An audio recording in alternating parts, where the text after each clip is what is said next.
This tutorial will guide you how to remove or uninstall the DNA launcher on your Android phone. Now ensure that you follow these instructions very carefully. Now open your Android settings by tap on this gear icon here to open up your settings. Also the settings page, just scroll down to check for apps. Now select on apps.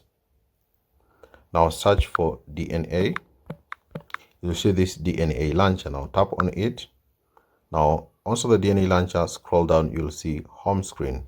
Now tap here on the home screen and choose your default home app. Now the default home app for Samsung phones is One UI Home. So I'm going to select my default home app, which is One UI Home. Now also select your default home app. Open your settings again. Also the settings page, scroll down to select on apps.